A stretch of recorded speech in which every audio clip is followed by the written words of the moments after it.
पिछले एपिसोड में हमने देखा था कि कैसे जियांग हान क्लाउड ड्रीम पवेलियन का डिसेबल बनने के लिए रजिस्ट्रेशन के लिए जाता है, पर वहाँ कैल्डर उसे मना कर देते हैं। साथ ही उसे रोकने के लिए हान लिंग और उसका कजिन ब्रदर जियांग पेंग भी वहाँ जाता है, जो रूल्स का हवाला देकर उसे जान से मनवाने की तैयारी कर रहे थे, काफी पावरफुल डिसेबल्स के साथ फाइट करवा के। पर हमारा हीरो तो बड़े आराम से उन लोगों को हरा देता है। साथ ही उसने मार कर तो जियांग पेंग की हालत खराब कर दी थी, जो की कुछ ज्यादा ही बीच में आ रहा था। अब पवेलियन का डिसेबल बनने के बाद जब वो वापस किलगॉड पवेलियन में जाता है तो वहाँ ज़ाओई ये जानकर काफी ज्यादा खुश होती है और उसे बिना कुछ बताए अपने साथ ले जाने लगती है। इस एपिसोड की स्टार्टिंग में हमें दो डिसेबल को देखते हैं, जो कि जंगल के बीच में एक ऑल्टर प्लेस पर पहुंचते हैं। शायद उन्हें किसी तरीके का कोई मिशन मिला था। लड़की तो काफी ज्यादा डरते हुए कहती है कि एक बार ये मिशन कंप्लीट हो जाए, मुझ पर कोई बड़ी मुसीबत न आए, तो फिर मैं भगवान जी आपको बहुत सारा प्रेशर चढ़ाऊंगी। वहीं दूसरी तरफ वो लड़का अपने पास से एक कार्ड निकालता है और उस कार्ड को उस अरीना के ऊपर थ्रो कर उसमें अपनी एनर्जी ट्रांसफर करनी शुरू कर देता है। और जैसे ही उस लड़के ने अपने प्रोसेस को स्टार्ट कर दिया था, वो लड़की भी उसे ज्वाइन करते हुए अपनी स्पिरिचुअल पावर उस कार्ड में ट्रांसफर करने लगती है। देखते ही देखते उस ऑर्डर के पिलर में से तेज एनर्जी रिलीज होनी शुरू हो चुकी थी, जो काफी ज्यादा डेमोनिक लग रही थी। जब ये एनर्जी पूरे प्लेस को खेल लेती है तो वहाँ पर एक डीमन अपीयर हो जाता है, जो बहुत ज्यादा खतरनाक लग रहा था। और इसके बाद तो हमें सिर्फ उन दोनों की चीखें ही सुनाई देती है। इसी के नेक्स्ट सीन में हम ज़ाओई को देखते हैं, जो कि ज़ाओ बाई पर बैठकर जियांग हान के साथ उसी तरफ आगे बढ़ते हुए कह रही थी कि मेरी गैर मौजूदगी में उन दोनों को मिशन पर भेज दिया गया। अगर उनके साथ कुछ हो गया या उन्हें किसी भी तरीके की कोई चोट पहुंची ना, तो फिर मैं उस फॉरेन अफेयर हॉल के बुड्ढे को बिल्कुल नहीं छोड़ने वाली। उसकी तो ऐसी खबर लूंगी ना, याद रखेगा। इसके बाद तो वो जियांग हान से कहती है कि जियांग हान, इस जंगल में आगे काफी खतरनाक डीमंस आने वाले हैं, तो अगर तुम किसी डीमन को डिफीट ना कर पाओ तो पीछे हट जाना। यहाँ पर थर्ड लेवल से भी ज्यादा ऊपर के खतरनाक डीमंस मौजूद है। अब वो काफी ज्यादा सीरियस थी और आगे बढ़ते बढ़ते अचानक से ज़ाओ बाई को रुकने को कहती है। उसका पैर तो ब्रेक लगा देता है। जियांग हान को लग रहा था कि पता नहीं किस तरफ से कौन सी मुसीबत आ रही है, जो इस तरीके का अचानक सडन रिएक्शन देखने को मिला। पर हमारी प्यारी सी ज़ाओई तो कहती है कि मैं तो रास्ता भूल ही गई, लगता है इसे रास्ता भूलने की बीमारी है। अब इसी के बाद हमें एक दूसरे बंदे को दिखाते हैं, जिसका नाम शान लियांग था। ये गॉड स्लेइंग स्क्वाड से बिलोंग करता है। ये बंदा अपनी स्पिरिचुअल एनर्जी का यूज करके वहाँ पर काफी सारे बीस्ट को जान से मारने की कोशिश कर रहा था। इन बीस्ट का झुंड उस पर भारी पड़ने वाला था कि वो अपने पास से एग्जॉर्सिज्म चार्म निकालता है और काफी स्वैग के साथ उन्हें थ्रो करते हुए इन बीस्ट को निपटाना शुरू कर देता है। काफी देर तक मल्टीपल चार्म्स का यूज करते हुए अपने स्पिरिचुअल पावर को साइड में रखकर ये उन्हीं से फाइट कर रहा था। ये बहुत स्वैग में ये यूज करते करते ये भूल जाता है कि इसके पास लिमिटेड है। वो तो हैरान रह गया था और इसके बाद पतली गली से वापस भागने की कोशिश करने लगता है, क्योंकि इसे डर लग रहा था कि ये अपनी एबिलिटी से इन सारे बीस्ट को नहीं हरा पाएगा और ये बीस्ट उसका पीछा करने लगते हैं। बेचारा यही सोच रहा था कि एग्जॉर्सिज्म चार्म्स कहाँ चले गए। एक कल्टीवेटर होने के बावजूद भी अब अपनी जान बचा के भागते हुए दूसरों से हेल्प की भीख मांगने लगता है कि कोई तो आ जाओ जान बचाने के लिए। तभी वहाँ उसी के स्क्वाड के दो और मेंबर्स की एंट्री हो जाती है, जिसमें से फीमेल का नाम कीश्वे था और लड़के का नाम न्यूमेंग। और वो दोनों ही अपनी पावर का यूज करके उन बीस्ट को फ्रीज कर देते हैं और दूसरा वाला मुक्का मार के शटर कर देता है, जिससे देखते देखते वो सारे के सारे बीस्ट एक बार में ही खत्म हो जाते हैं। ये बंदा अपने दोनों टीम के मेंबर्स को देखकर काफी ज्यादा खुश होते हुए उनकी तारीफ करके कहता है कि तुम दोनों पहले की तरह ही अमेजिंग हो, क्या काम किया है, मजा आ गया। उसके दोनों पार्टनर जंगल के और अंदर एंटर होना चाहते थे, पर ये देखकर वो उन्हें रोकते हुए कहता है कि नहीं, हमें ज्यादा अंदर नहीं जाना चाहिए। एल्डर ने हमें बाहर की जगह को क्लीन करने के लिए कहा है, मतलब बाहर के डीमंस को मारने के लिए कहा है। मुझे तो लगता है कि ये पिग्स किसी बड़े मॉन्स्टर से डरकर भाग रहे होंगे। अगर हम अंदर गए तो हमारा सामना उससे हो जाएगा। पर उसके टीममेट्स को देखकर लग रहा था कि वो इस बात से बिल्कुल नहीं डरते, वो तो उसका सामना करने के लिए आगे बढ़ रहे थे। वहीं दूसरी तरफ हम ज़ाओई और जियांग हान को देखते हैं। वो दोनों भी बीस्ट से फाइट करते हुए इस बात का पता लगा चुके थे कि कुछ तो ऐसा है जंगल के अंदर, जो कि इन छोटे जानवरों को जंगल से बाहर आने के लिए मजबूर कर रहा है। अगर अंदर जाने पर उन्हें कुछ खतरा दिखा तो वो वहाँ से उस चीज को पूरी तरह से डिस्ट्रॉय कर देंगे। ये चीज हमारे जियांग हान को भी बिल्कुल ठीक लगती है, तो वो दोनों ज़ाओ बाई पर बैठकर वहाँ से रवाना हो जाते हैं। जहाँ जंगल के और डीप में ज्यादा देखकर टियानियो बाहर आकर जियांग हान से कहती है कि एक बात बताओ, अगर तुम इन छोटे मोटे बीस्ट को मारने में अपना टाइम वेस्ट करोगे तो फिर मेरे ब्लड डीमन को कैसे मारोगे? मुझे उनका ब्लड चाहिए। टियानियो को तो जल्द से जल्द उन बीस्ट के ब्लड को कलेक्ट करके अपनी फिजिकल बॉडी को वापस हासिल करना है। तभी उन्हें आसमान में जंगल के बीचों बीच से फ्लेयर गन चलाने की आवाज आती है और वो फायरवर्क को देखकर समझ जाते हैं कि पक्का कोई मुसीबत में होगा। अब तो ज़ाओई अपनी स्पीड को और ज्यादा बढ़ा देती है कि पता नहीं वो बंदा कब मारा जाए। वहीं दूसरी तरफ दिखाते हैं कि ये काम और किसी का नहीं बल्कि शान लिंग का है, जो कि बीस्ट से डरकर पेड़ के ऊपर चढ़कर बैठा था। तो कहता है कि अब देखता हूँ तुम्हें कौन बचाता है। उसी ने अपनी जान बचाने के लिए इस फ्लेयर गन को शूट किया था। वही जिस बीस्ट को वो धमकी दे रहा था ना कि आजा आजा, पेड़ के ऊपर कैसे चढ़ेगा, वो बीस्ट गुर्राते हुए उसके पास पहुँच जाता है और उसकी धमकी को सीरियसली लेते हुए उस पेड़ को गिराने लग जाता है। अब ये देखकर तो बेचारे की जान निकलने वाली थी। वो अपने टीममेट्स को कहता था कि कुछ तो करो वरना ये मुझे अपना खाना बना लेगा। वहीं उसके टीममेट्स कीशुई और न्यूमेंग दोनों मिलकर स्ट्रेटेजी बनाने लगते हैं। कीशुई कहती है कि मैं जाकर सबसे पहले अटैक करती हूँ और तुम पीछे से हमला करना। और फिर वो काफी स्वैग में वहाँ पहुँचती है, अपनी पावर का यूज करके उस बीस्ट को फ्रीज कर देती है, जो कि लियांग का पीछे छोड़कर उस पर हमला करने ही वाला था। उस बीस्ट के फ्रीज होने के बाद शे मैंग से कहती है हमला करने के लिए और वो अपनी फायर पावर का यूज करके एक जबरदस्त पंच थ्रो कर देता है जिससे उस बीस्ट के टुकड़े टुकड़े हो जाते हैं और लियांग उस बीस्ट को मरा हुआ देखकर खुश होते हुए उस बीस्ट के टुकड़े काउंट करने लग जाता है। सारे टुकड़े काउंट करने के बाद कहता है कि पक्का अब तो ये मर ही गया होगा, इतने टुकड़े होने के बाद थोड़ी ना कोई जिंदा रह सकता है। पर तभी देखते ही देखते वो बीस्ट फिर से चिपकना शुरू हो चुका था। हमें लग रहा था कि अब तक जियांग बेवकूफी कर रहा हूँ टुकड़ों को इनके, पर अब पता लग रहा है कि ये बीस्ट रीजनरेट हो सकता है। जैसे ही वो बीस्ट दोबारा से रीजनरेट हो चुका था वैसे ही लियांग डर के मारे वापस से पेड़ के ऊपर चढ़ जाता है, पर इस बार तो शी उस पेड़ को ही काट देती है। उसकी तो डर के मारे हालत खराब हो गई थी, पर मैंग उस पेड़ को उखाड़ता है और वहाँ से दौड़ना शुरू कर देता है। वो लोग उसे लेकर भाग रहे थे। वो तो कहता है कि मैंग अगर तुम ना होते तो मैं तो मारा जा चुका होता, तुम मेरे गॉड हो। वही दिखाते हैं कि वो बीस्ट जो कि काफी भद्दा लग रहा था वो किसी बंदर की तरह तेजी से उछलते हुए उनके पीछे आ रहा था। लियांग तो उस पेड़ से लटक कर उसके मुंह में जाने ही वाला था कि वो मैंग से कहता है कि अपनी स्पीड को बढ़ाओ वरना तो मैं आज इसका डिनर बन जाऊंगा। आगे दौड़ते दौड़ते उन लोगों का रास्ता खत्म हो चुका था। ये देखकर तो उसकी हालत खराब हो जाती है कि क्या अब हम मरने वाले हैं, ये तो डेड एंड आ गया। उस बीस्ट को पास आता देखकर लियांग तो पत्थर के पीछे छुप जाता है। ये बंदा सबसे बड़ा नौटंकी है। वहीं इधर दूसरी तरफ कीशे और मैंग को भी समझ नहीं आ रहा था कि अब उस बीस्ट को कैसे रास्ते से हटाए। पहाड़ की चोटी से ज़्याओ भाई के साथ हमारी ज़ाओ ये और जियांग हान भी उन लोगों को इस हालत में देख चुके थे। हमें पता लगता है कि ये तीनों किल गॉड स्क्वाड यानी कि गॉड स्लिंग स्वॉर्ड दोनों सेम नाम है। तो ज़ाओ ये अपने जिन टीममेट्स को ढूंढने के लिए यहाँ आई है वो यही तीनों है। वो बीस्ट तो इन तीनों के काफी पास पहुँच गया था इन पर हमला करने के लिए, पर इससे पहले कि अटैक कर पाता तभी हमारा जियांग हान आगे आकर एक लात मारकर उन्हें खुद से दूर फेंक देता है। जियांग हान के एक को खाकर वो बीस्ट काफी दूर उड़ता उड़ता पहुंच चुका था। अपने सामने जियांग हान को देखकर वो तीनों हैरान थे क्योंकि वो तो उसे जानते नहीं थे ना। वहीं अपने सामने उस डीमन बीस्ट को देखने के बाद यान यू काफी ज्यादा एक्साइटेड और खुश लग रही थी। वो तो कहती है कि ये 3rd लेवल का ट्रांसफॉर्मर बीस्ट है। मैंने तुम्हें जो 27 मॉन्स्टर की लिस्ट पकड़ाई थी ना उसमें ये 26 टाइम पर आता है। मुझे इसका ब्लड चाहिए। इसलिए वो जियांग हान को ऑर्डर देते हुए कहती है कि जियांग हान जाओ और जाकर इसका ब्लड मुझे ला कर दो। जियांग हान अभी भी कंफ्यूज था कि अगर ये बीस्ट कॉल्ट्रॉन से बिलोंग करता है जो कि ना तो हेवन में है और ना ही अर्थ में, तो फिर ये यहाँ पर कैसे आ गया। यान बताती है क्योंकि ये बीस्ट कॉल्ट्रॉन से भाग चुके थे। ये 3 राउंड्स को पार करते हुए इस रियल वर्ल्ड में आ चुके हैं और तुम्हें इसे मारकर मुझे इसका ब्लड देना है, जल्दी करो। वैसे इसमें कोई ज्यादा हैरानी वाली बात नहीं है क्योंकि इस तरीके के बीस्ट भागते रहते हैं। ये नीचे से 2nd रैंक पर आती है, इसलिए जल्दी करो, बहुत ज्यादा खतरनाक है। और वैसे भी तुम्हारे पास इसे मारने की बहुत अच्छी अपॉर्चुनिटी है। अगर इसे गवाया तो फिर पता नहीं कब ये बीस्ट तुम्हारे हाथ लगे। त्यानियो की बातों के ही बीच में वो बीस्ट उसके काफी पास पहुंच चुका था। जियांग हान तो फिर से एक लात मारकर उस बीस्ट को हवा में उड़ा देता है और इस बार ज़ियाओ बाई ने आकर उसे एक जोरदार बाइट दे दी थी। अब शेर के मुंह के जबड़े से खाया हुआ एक अटैक उसे अधमरा कर देता है और तभी वहाँ पर ज़ाओ ये की एंट्री होती है जो अपने पावरफुल हैमर से मारकर बेचारे का सर ही फोड़ देती है। अब उस बीस्ट की हालत पंचर हो चुकी थी और अपनी स्वैग एंट्री को दिखाते हुए ज़ाओ ये अपने टीममेट्स को बोल देती है कि वो लोग सेफ है। वहीं लियांग तो अपने बॉस को देखकर खुश था। वो कहता है कि बॉस अच्छा आप यहाँ आ गई। तभी वो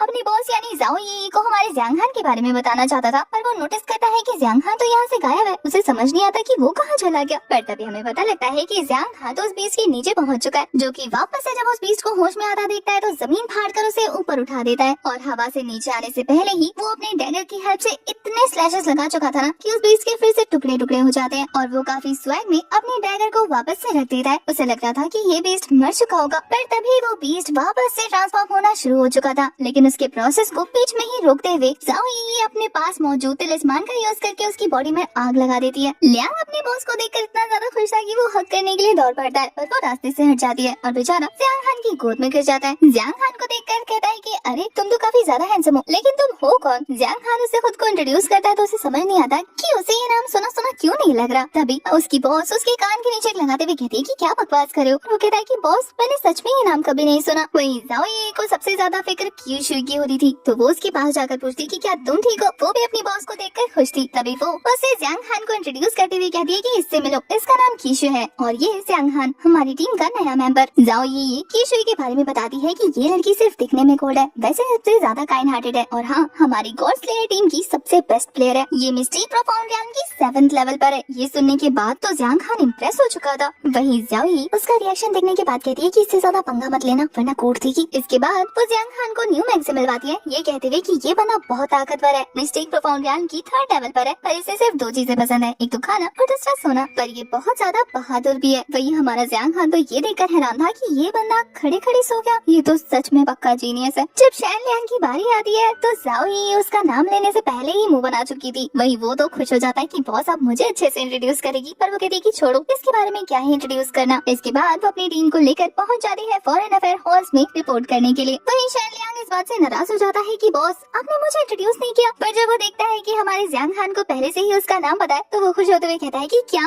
बॉस मुझे इतना स्पेशल समझती है कि तुम्हें सबसे पहले मेरा नाम बताया। वो तो खुश हो गया था। वहीं जियांग हान याद करता है कि कैसे उसे शैन लियांग का नाम पता चला। असल में पवेलियन के अंदर एंटर होने के बाद जो बदमाशी उसकी आंखों के सामने हुई पड़ी थी, उसे देखने के बाद उसने सबसे पहले शैन लियांग का नाम चिल्लाया था। तो वो समझ जाता है कि बचा हुआ बंदा वही होगा। वो तो जियांग हान को अपना भाई बनाते हुए कहता है कि आज के बाद से तुम्हें किसी भी चीज की कोई जरूरत हो ना, मैं हमेशा तुम्हारे साथ हूँ, बिंदास मुझसे बोलना। वहीं जाओ यी को दिखाते हैं जो कि आगे बढ़ते हुए इसी मैटर के बारे में सोच रही थी कि ये बीस्ट अचानक से कैसे अपीयर हो गया, जबकि 5 सालों पहले इस बीस्ट को 7 स्टार फॉर्मेशन का यूज करके सील कर दिया गया था। और इसके बावजूद भी मास्टर लिन हर साल रीइंफोर्समेंट सील का यूज करते हैं इसको और ज्यादा मजबूत करने के लिए। अगर लॉजिक के हिसाब से देखा जाए तो फिर इस बीस्ट का इस तरीके से छूटकर बाहर निकलना नामुमकिन है। इसका मतलब ये है कि किसी ने 7 स्टार फॉर्मेशन को ब्रेक करके इस बीस्ट को बाहर निकाला है। इस थ्योरी को सुनने के बाद जाओ यी के साथ कीशुए को भी यही पॉसिबिलिटी नजर आती है और अब वो सोच रहे थे कि क्यों ना इस बारे में जाकर मास्टर लिन को रिपोर्ट की जाए। वहीं वो लोग जंगल से निकल चुके थे और दूसरी तरफ हमें दिखाते हैं कि इस बीस्ट के मरने के बाद उसका जो थोड़ा सा ब्लड रह गया था वो फिर से रीइंकार्नेट होना शुरू हो चुका था और अब उसकी सारे ब्लड कलेक्ट होते ही एक छोटा सा पिगी सामने आ जाता है। ये बहुत ही क्यूट क्रिएचर लग रहा था। शायद चलाने की वजह से इसकी सारी बॉडी डिस्ट्रॉय हो गई है और अब इसे दोबारा से खुद को रिबिल्ड करना पड़ रहा है, इसी वजह से इसका फॉर्म थोड़ा सा छोटा है। नेक्स्ट सीन हमें क्लाउड ड्रीम पवेलियन का मेंशन मेन हॉल दिखाया जाता है, जहाँ पर एक डिसाइबल एक ग्रैंड एल्डर को बता रहा था कि कैसे उनका प्लान चौपट हो गया और इसे करने वाला और कोई नहीं बल्कि जियांग हान है।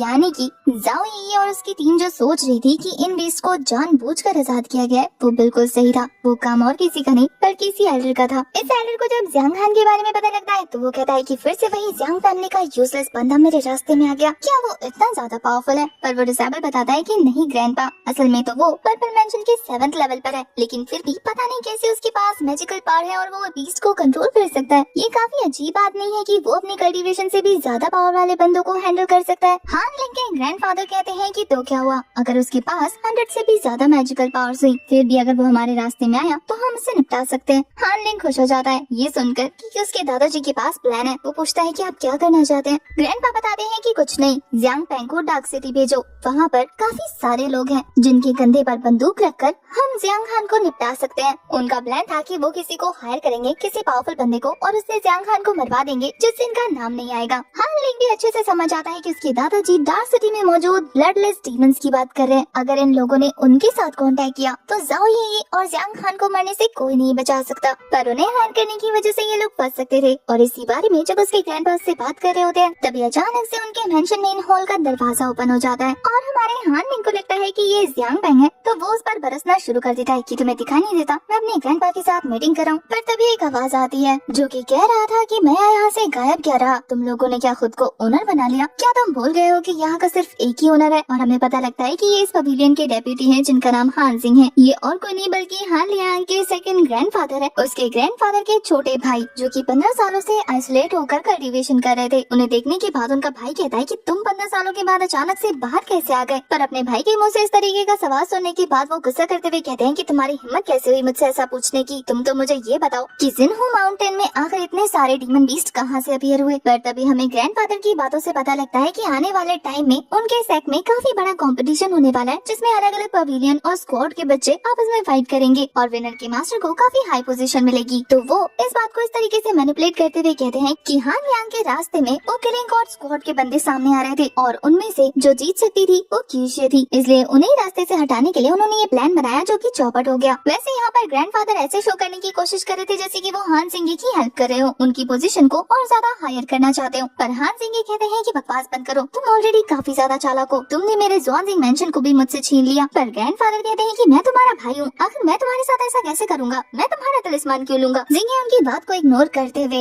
हान लिंग से कहता है कि मेरे उस बीस्ट बिंगो का क्या हुआ? वही बीस्ट जिसकी हेल्प लेकर हमारे ग्रैंडफादर हान लिंग के grandfather God slaying sword squad के बंदों को मारना चाहते थे। हान लिंग बताता है कि कीशुए और न्यू मैंग मरने ही वाले थे उसके हाथों से, पर अचानक से सारी बाजी पलट गई और ये काम और किसी का नहीं बल्कि एक ऐसे बंदे का है जिसकी कल्टीवेशन तो बहुत ज्यादा कम है, लेकिन फिर भी वो शेप शिफ्टिंग शैडो टेक्निक का यूज करके आराम से बच जाता है। उसी ने ये किया है। अब शेप शिफ्टिंग शैडो टेक्निक के बारे में सुनने के बाद एल्डर इंटरेस्टेड लग रहे थे। वो हान लिंग के बारे में और ज्यादा जानना चाहते थे, तो हान लिंग उन्हें जियांग खान के बारे में डिटेल में बताने लगता है, जो कि शीली जैसे छोटे विलेज से बिलोंग करता है। उसका कजन मेरा दोस्त है और ये बंदा अब आते ही गॉड स्लेइंग स्क्वाड में शामिल हो गया। अब जियांग खान के बारे में सुनने के बाद एल्डर कहते हैं कि याद रखना, अगर तुम्हारा उस बंदे से कभी सामना हो, या तो उसे अवॉइड करना ताकि उसका सामना न करना पड़े, या फिर एक ही स्ट्राइक में उसे जान से मार देना, वरना तुम मरे पड़े मिलोगे। ये बोलने के बाद वो कहते हैं कि दोबारा मुझे डिस्टर्ब मत करना, और वो फिर से वापस कल्टीवेशन करने चले जाते हैं। वो भी एक एनर्जी की फॉर्म में शिफ्ट होकर, यानी कि इनकी कल्टीवेशन बहुत ज्यादा हाई है। यहाँ हान लिंग को लग रहा था कि उसके अंकल ग्रैंडफादर काफी ज्यादा इंटरेस्टेड है जियांग खान में, पर इस बारे में सुनकर उसके ग्रैंडफादर मुंह बनाते हुए कहते हैं कि ये बंदा जिसके लिए भी इंटरेस्ट शो करता है ना, वो ग्रेव के नीचे पहुंच जाता है। मतलब अब जियांग खान की बारी है निपटने की। अब ये कैरेक्टर कितना अच्छा है कितना बुरा, अब तो ये नेक्स्ट टाइम जब विजिबल होगा तभी पता लगेगा। दूसरी तरफ हम जियांग खान को देखते हैं, जो कि पिल रिफाइन कर रहा था, जो पिल उसे मिली थी स्टूडेंट बनने के बाद। उन पिल्स को रिफाइन करते हुए वो समझ आता है कि इन पिल्स में कुछ खास नहीं है। अगर वो ऐसी 2000 बॉटल्स भी यूज कर लेना तो भी उसकी कल्टीवेशन टच से मस नहीं होगी, तो उसे कोई ना कोई और रास्ता निकालना ही होगा। वो इस बारे में सोच ही रहा था कि तभी उसे एहसास होता है कि उसके कमरे में कोई एंटर हो रहा है, और वो उस एंटिटी को मारने के लिए अपने हाथ में अपना डैगर लेकर तैयार हो चुका था। पर ये और कोई नहीं बल्कि वही पिग है जो कि हमने पहले देखा था, उसी बीस्ट का छोटू वर्जन। पर इस बारे में जियांग खान को पता नहीं था, तो उसे समझ नहीं आता कि आखिर ये स्पिरिचुअल बीस्ट यहाँ पर क्या कर रहा है। पर तभी उस बीस्ट के अंदर से टियानियो की आवाज आती है और हमें पता लगता है कि ये तो टियानियो का नया फिजिकल फॉर्म है। उसने हमारे जियांग खान से उस बीस्ट को मारने के लिए कहा था ना, और उसकी ब्लड एसेंस को एब्जॉर्व करने के बाद उसे ये पिग की बॉडी मिल गई, यानी कि वो इस छोटू पिग की फॉर्म में किसी को भी दिख सकती है, कुछ भी खा सकती है। वो इस बात से एक्साइटेड होते हुए कहती है कि पहले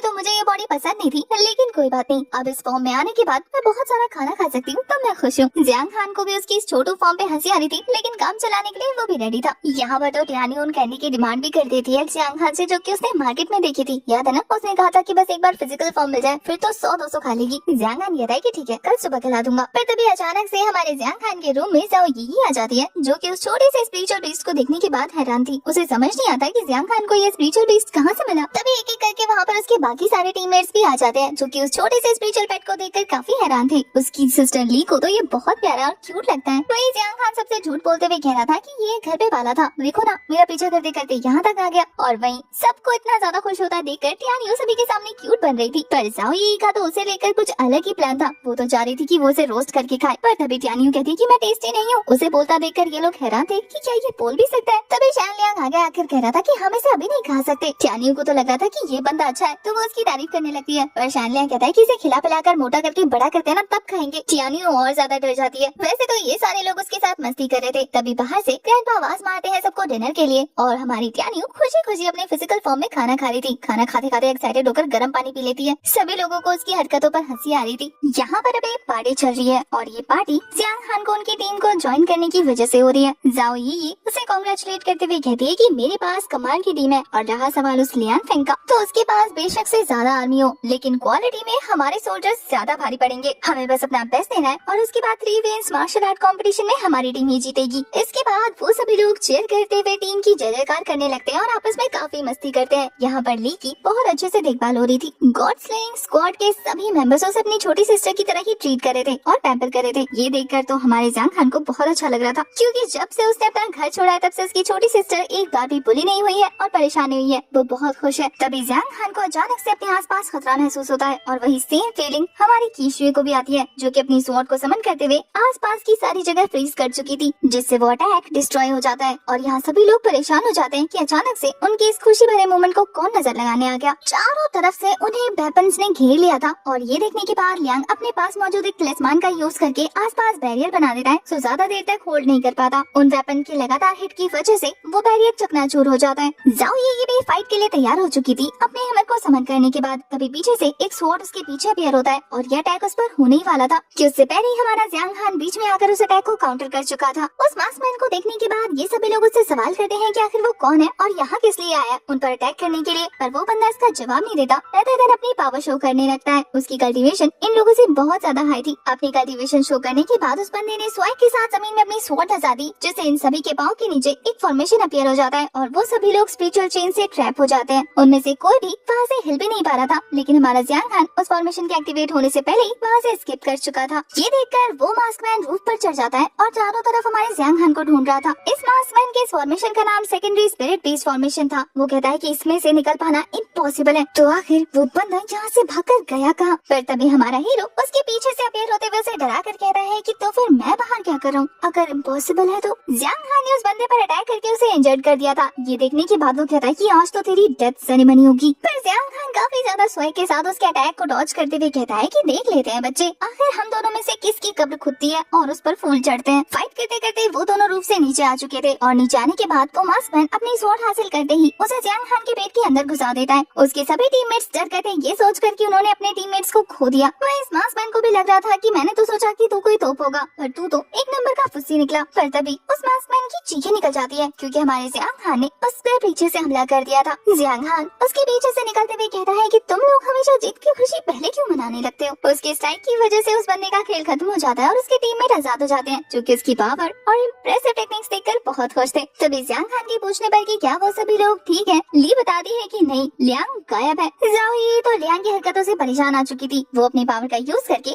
उसे पेड़ से नीचे गिरा देती है, जो कि सबसे पहले जाकर पेड़ के ऊपर छुप गया था। जाओ ये कि उसे खींचकर बाहर निकालने पर वो सबके सामने एम्बैरेस हो चुका था और जाओ ये उसे अपना हैमर दिखाकर डराने लगती है कि उसने सबको परेशान कर दिया। टियान यू तो उसकी बेइज्जती करते हुए कहती है कि ये कितना डरपोक है, मुझे उम्मीद नहीं थी कि ये स्वॉर्ड कोर्ट सेट का डिसेबल होने के बावजूद भी इस तरीके से बिहेव करेगा। पर लियांग की सबके सामने बेइज्जती हो रही थी, इसलिए वो खुद को संभालते हुए कहता है कि मैं डर की थोड़ी ना भागा था, वो तो असल में ये वाला बंदा कुछ ज्यादा ही पावरफुल था, वरना तो मैं इसे हरा देता और मैं आप लोगों के बीच में नहीं आना चाहता था ना, वरना ये मुझे होस्टेस बना के आप लोगों को डराता, इसलिए मैं वहाँ से हट गया था। इधर जाओ ये उस बंदे का मास्क हटाती है। मास्क हटाते ही वो सभी लोग देखकर उस बंदे को शॉक रह गए थे क्योंकि ये ब्लडलेस डीमन है। ये वही डीमन है जिसके बारे में हान लियांगफेंग और उसके दादाजी बात कर रहे थे। उन्होंने इस बंदे को हायर किया था इन लोगों को मारने के लिए, पर ये बंदा जब इन्हें निपटाने आया तो खुद ही निपट गया। उस बंदे को देखते ही हमारा जियांग खान भी समझ चुका था कि इन ब्लडलेस डीमन को अगर कोई सुपारी देता है तभी वो लोगों को मारने के लिए आते हैं, वरना तो ये अपने काम से काम रखने वालों में से है। हालांकि ये बंदा मिस्टिक प्रोफाउंड रियान की पीक पर था और ये सुनकर जाओ ये काफी ज्यादा सीरियस हो जाती है। शायद उसे पता था कि ये काम किसका है। अब वो इस मैटर में क्या करेगी ये तो हमें नेक्स्ट एपिसोड में पता लगेगा। किसी के साथ हमारा ये वाला एपिसोड हो जाता है खत्म। नेक्स्ट एपिसोड के लिए भर भर के कमेंट आना चाहिए ताकि कल आ जाए। तब तक के लिए bye bye, tata, take care.